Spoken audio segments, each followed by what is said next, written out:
But Steve, the 61%, they're more important, right? Okay. There are those who cannot generate leads for you, and they say the leads are dead. And they say leads are dead, so you should only focus on engagement, only focus on the 61%. Let me tell you something. Those guys are idiots or liars or both. Okay? You can and should focus on both, but understand that which channel you use is less important than what you do when you want to drive the 61% into your store. Your strategy for the 61% of buyers who don't connect, that is the same strategy as you're going to apply to service customers, by the way. So remember, we're talking pre-visit here, all right? So when we talk about service customers and the 61%, it comes down to three things, all online. Messaging, all away from the dealership, because messaging could be a TV commercial. It's messaging, it's reputation, and it's pricing. And with a blend of all three, that's what's best. But I want you to understand, one of these three could overpower the other two and you'll still be effective.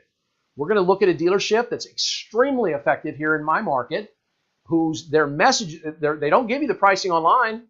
Their reputation is, it's like all dealerships, but their messaging is so strong, they're driving visits into their store. They're driving the 61%.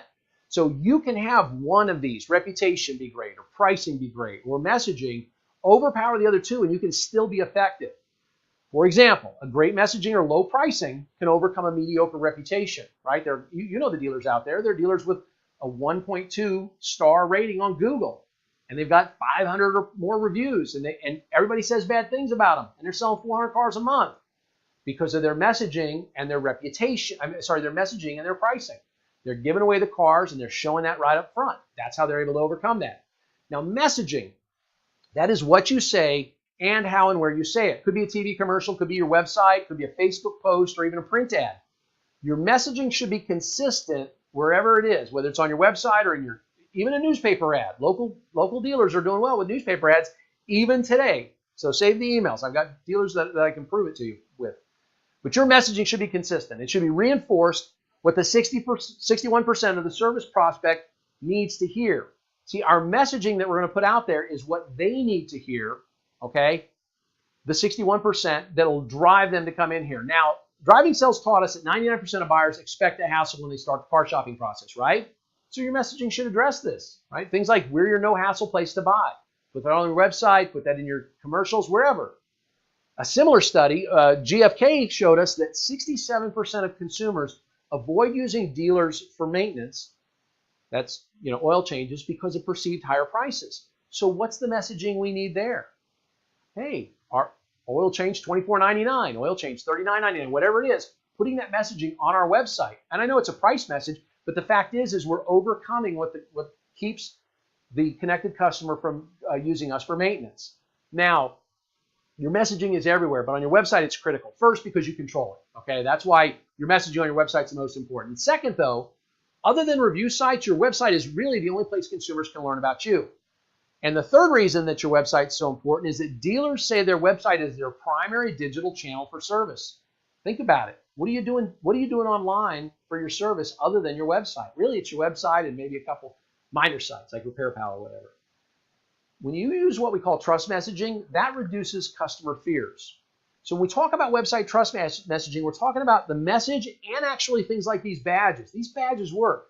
And we want to use these with the 61% in mind. We've got to say the things that are going to resonate with them to get them to drop everything and come down and buy a car from us. Because remember, they already have value and relevancy. If we can show them authenticity online, we can get them in the dealership. So badges do matter. You do need stinking badges. So things like upfront, transparent internet pricing, 3-day money-back guarantee, no questions asked, best price guarantee. We guarantee the best pricing on all of our vehicles, or we'll pay you $500 if we can't beat whatever, okay? Saying those things, showing those things in badges, that's what matters. So here's some more trust messaging. Pre-negotiated and the best online pricing. Vehicle exchange program. You have 3 days to love our vehicle. If you don't love it, we'll exchange it, all right? A trade-in guarantee. We'll buy your vehicle even if you don't buy a vehicle from us. Sounds silly, right? We all do that, don't we? Don't all dealers do that? But saying it is what makes the difference. Having a badge that says it makes a difference.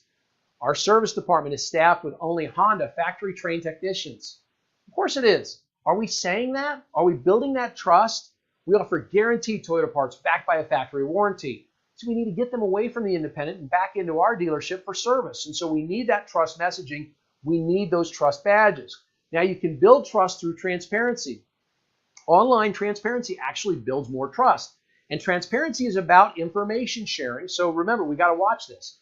Now, it could be price transparency, or it could be process transparency, or even just price verification like we have this KBB tool.